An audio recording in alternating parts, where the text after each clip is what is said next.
Hi guys, Hello. welcome back to our channel. I'm Gifts, I'm Kemi. together with Monkey. Stop asking me that. Good YouTube. Okay, you wanna do the introduction? Oh, so if you watched our previous video or our last I video, hope you did. the last one we uploaded, we talked about how we got a dad scholarship, and this is about getting the Schengen visa. Because what's a dad scholarship without a visa? Okay. And note, you can get the Schengen visa without a DAT scholarship. Yes, that can work. Yeah, for F1 students. I mean, make use of your time here. If your visa is not about to expire, you can travel. Okay, even if it's just 1 month. See me, I'm talking after. Even if it's just 1 month, actually, the chances that you get a Schengen visa is very high. You can go on maybe a vacation, 2 weeks, 1 week, and you know when you get a Schengen visa, you are allowed to travel to 26 countries. Yeah, so many amazing spots, amazing locations that you see on Instagram. Most of those places are in Europe. You're allowed to go there on the Schengen visa. All you need is your flight. Yeah, exactly. Book your ticket. And we're also going to do a video on how to get if you're traveling, how to travel budget friendly as a student. But today we're just going to focus on how to get your Schengen visa From the United States. from the US. Or maybe also from Nigeria, because we have experience of both. Exactly. You know. Especially in the United States as an F1 student on a DAD scholarship. So the first thing to do is, if you're going with DAD, let's say you've gotten all your documents, which is what do you call it? So DAD has accepted you. You know, they send the admission scholarship, something like that. And then your insurance, what else do they send? The proof of funds. If you're gonna stay in the hostel with the other scholarship holders, or if you're gonna stay with a guest family, they're going to send you your proof of accommodation and all the documents you need. Oh, I'm sorry. Yeah. In the last video we forgot to mention how much that gives. Oh yeah. So they give 1,061 euro or dollars. Euro. Okay, 1,061 euro, and then they pay for your flight depending on where you are coming from. So it varies. For example, Nigeria gets more flights money than the United States. Okay, it doesn't cover everything. You know, it's just if you're from Nigeria, it would be very enough. It's more than enough. Gonna be enough. So for flights from the United States, they paid 500, just 500 euro, right? Yeah, and the flight is about the flight is about 700 euros. $700. No, like $1,000 if you're traveling from the United States. Return ticket to Germany. Yeah. So it's not really enough. And then they cover your health insurance. Yeah. So yeah. Okay. So now you want to get your Schengen visa, book an appointment at the German embassy on their website. That's the first process. That's the first step to take. Look for how to book an appointment as early as possible, because the dates just exactly before you know, if you're in July, the date you're probably seeing next is like August 15, and you're like maybe July 1 or something. So make sure that if your passport is still valid and it has like more than 6 months to expire, just go book your flight. Just go book your visa appointment immediately. Don't wait. All you need is the passport number. Yeah, and okay, the most important thing is you already have all your documents. Yeah, and then the next thing is, make sure to apply in the city where you reside. This was a problem for us. They said it on the website, but you know, I mean, we're not trying to even cheat the system. We had moved out of Alabama at the point when we wanted to apply, and that was because we would have applied in Alabama, but our passports were about to expire in like 3 months, and the German embassy requires that your passport still has like 6 months and above on it. So we had to, and then we moved to stay with family in Houston. Like, we moved out completely from Tuscaloosa, and then we moved to Houston because we're done with our studies. And so naturally, when our passports were renewed and sent to us, we just booked the appointment at the Houston German embassy. And we were so happy that we even got dates that were unbelievably close. We're so we're trying to book the application, fill in the application form, and then we just got an email that said, sorry, you can't come to the Houston German embassy because your phone numbers are not registered in Houston. We're like, what? So let me give you a bit of information here. some of these consulates, they service like some states. For example, the one in Houston, Texas, services places like Texas, New Mexico, and so on. The one for Alabama is in Atlanta. Yeah. Okay, so it's just, you know, they group them according to regions. Yeah. So, and that was the first. So they thought we came from. What they think is that you don't see dates in the city that like the services exactly, and then you now fly to somewhere else. I mean, people do that. So it was a hard time. So I sent about 10 emails that morning convincing them that I don't live in Tuscaloosa anymore. I moved out of Tuscaloosa in May. This is July, for crying out loud. But now the problem was that they should have just asked that, okay, so why did you like come to Houston? Then I could have told them my passport expired, or my passport was about to expire. The one in Atlanta won't let me book, of course, with a passport that's about to be expired. So we had to wait for like 2 months to get our new passport, and in the process of waiting, our studies in Tuscaloosa ended and we moved to Houston because it was back and forth. They were not even going to listen to anything. It was so annoying, that to morning. be honest. We just rejoiced that we got dates that you know that followed each other, and then that was early enough, and then this all of them arose. It was for like 2 hours. We were on the phone. Like, I got so angry. I said, I want to talk to your supervisor. Like, I'm not lying. It's your duty to know when I'm not lying and ask me, you know, the questions that will prove, that will make you know that I'm not lying. I had to say, I had to talk to the supervisor, and then that was when everything calmed down. And then they said, so why didn't you book when you got a dad scholarship in Tuscaloosa? Why didn't you book the appointments at that point? And I said, both of us, thank God, we're in the same situation. So both of us, our passports were about to expire. So we said, our passports were about to expire, and that was when everything calmed down. So please make sure you're booking at the consulate close to where you live, where you can prove that you live there. It's either through a driver's license. You can also use a learner's permit or your utility bill. Your name has to be on it, not any other person's name. Yeah, so that's it.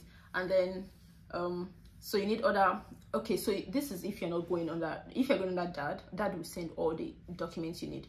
But if it's not under dad, make sure you have your proof of accommodation. So for example, if you're just going for vacation and you're staying in the hotel, just show them that you have booked the hotel. You need the hotel, like the confirmation from the hotel. Then you need proof of funds to show that you have enough money for your stay there, whether you are a dad scholarship recipient or you're going solo. And then you also need health insurance, and it has to be about 30,000 euro worth of health insurance, the documents you need. And then you also need your return flight booking. Even if you've not, I think in Nigeria, we don't even pay, you just book it. And then you get the confirmation email, and then you just print it out. So you don't really have to pay. Of course, it's good to pay in advance, but if you don't have the money yet, it's fine to not pay. Just show them the booking. And then, so if you're an F1 student, again, make sure that your I-20 is valid. That was another problem I faced, because I was just there like, all my documents are good. I'm a dad scholarship recipient, And then the one that said, wait, what? Okay, so she was like, what are you coming back to the US to do? Because that's another point, because I was in between my studies. I was done with my master's. I was about to resume my PhD in 2 months. So there was a break. And then, of course, she didn't know that. So when she said, what are you then coming back to the US to do? I had to say, I'm going for my PhD when I returned. So she said, okay, so where's I-20? What? So, but thankfully, Stanford is very fast with processing I-20. And then we told them, so I just thought that, okay, let me just send an email to Stanford and I'll let you know when they will send it to me. So I emailed Stanford and they answered me very fast. They said, okay, just give us about 5 to 10 days? Yeah, I think 5 to 10 days, and then we'll send your I-20s to you. So that's another reason to make sure that your appointment is far from the time you are ready to travel, so that in case you have any documents you need to replace, you have enough time to send it to them. So Stanford sent our I-20s. Your I-20 has to be valid. That's the point. It's not because they don't want to give you the visa, but you won't be allowed back into the country if your I-20 expires while you're out of the country. So make sure that your I-20 is valid. And then if you have passports, expired passports, just take everything to the embassy, because they might need some information on the former passport that you don't have on the new one, like your visa, for example. So make sure to take all your passports. Also the insurance document, there is this, if it's dad, there is this insurance document that has about 120 pages. 161 really pages. You don't need it. You just need the proof that whatever is courier insurance, like 1 or 2 pages of the proof to say that your insurance is being paid for, or you have arranged for your insurance to be taken care of if you're a solo traveler. And then so you fill in the application form. Also, all these things, you take them to the embassy, and then they also tell you on the website how many documents, how many photocopies you need to make. If you need maybe 1 original and 2 photocopies, all of that is on the website. And then you can fill the application form in either English or German, whatever works. Then take some money along. If you're a DAD scholarship holder, you don't need to pay the visa fee. But if you aren't, then you have to pay in total with the what do you call it? The courier envelope. It's about $130. But then if you're a DAD scholarship recipient, you're just paying for the envelope, which is $28. That's all you need in cash. I don't think they allow cards. I don't think so. I think it's cash. Cash, yeah. Or money order. Exactly. Then what's the next thing? So there is a chance of not appearing for an interview if you have been granted a Schengen visa in the last 5 years. And funny enough, we thought we wouldn't be eligible for these because we got our first Schengen visa in Nigeria in 2017. And then coincidentally, this was in this August, we make it 5 years exactly. So when we were trying to get the dates, and it was looking like we will not get any dates close enough for the interview. So we sent an email to the embassy, and we told them our plights and predicaments. Literally. So we told them we actually got a Schengen visa in 2017 August, but it's almost 5 years. It's in July, maybe middle of July, that we went for our interviews in Nigeria. So we said, are we qualified to just also mail our documents to you to get a visa? They said yes, that's possible. So that made us a bit calm. But they said the only thing is that they will attend to people that the day your documents get to them, they will attend to people that were there in person first before they attend to your documents that we made. I'm like, that's a good option. So that was our, if we don't get any dates, then we'll just use this other option. And then I think they said, especially if your I think it's the fingerprint that matters. If they still have your fingerprint on the database, then you can just mail your documents to them, and then they would approve your visa, maybe tell you if there's any missing documents, and then send your visa back to you. And then for Schengen visa, the visa processing is usually very fast. It's almost always within a week. And then at most 2 weeks. Then for us, it was even okay, Kemi's passport was missing at the point. Our old passport that has my valid US visa was missing at the point. So we're trying to get that, and then get both our I-20s. So by the time we're done and we sent all the documents to them, so Kemi sent it to them maybe in the evening of today, and the evening of the next day they said your visa has been processed, your passport is coming back to you soon. And it got to us the very next day. It's an emergency. They use the what do you call it? Not emergency, priority mail, exactly. So no fear, you're gonna get your visa in about 1 week. And then so if you're a DAD scholarship holder, don't be tense. You're most likely gonna get your visa, especially if you have all your documents. You have all the documents, it's not expired, they're not expiring soon, they're all valid. You're most likely going to get your visa. And then so they just really don't ask you any tough questions. They just want to see if your documents are true, valid, and then they would return the documents that they don't need to use. So just take everything to the embassy. And okay, so don't forget, insurance is compulsory. You can't travel without getting insured.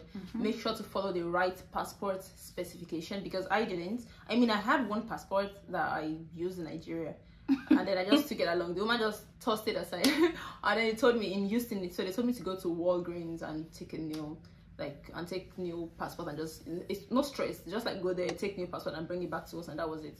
So then most appointments last only for 20 minutes. It doesn't take so much time, 10 to 20 minutes exactly, and you're done. And I think they have time from maybe just 9 to 12 in the morning. And then the embassy, the visa section is always, if you have any problem and you have to call them, they open only, they're available to pick calls only at, I think, from 1 to 4 p.m. I think, from Monday to Thursdays, thereabouts. But if it's an emergency, when you call them, just tell them it's an emergency, you need to speak to somebody right now. Maybe you can tell them to take it to their supervisor if it's an emergency, especially when we face that problem when nobody was replying us. Okay, they can reply you by mail at any time of the day till it's closing hours. But if you want to talk to someone at the visa section, then it has to be from 1 p.m. But if it's an emergency, or if the mail person is not responding, ask to speak to a superior. Always learn to demand for anything you want. Because the moment you just said, I want to speak to a superior, that day everything just got de-escalated. And then what again, go home, eat some food, if your interview was successful and you don't need to maybe send any more documents, go home and relax. Your visa is coming to you. Visa. And if you're going on a vacation, have fun, choose like the best countries. Oh my gosh, make sure that you're not slacking, okay? Do not slack. Yeah, and have fun in Europe. So if you have any more questions, comment down below. Yeah, based on our experience, we'll give you more information if you have any more. Thank you for watching. Thank you. Bye.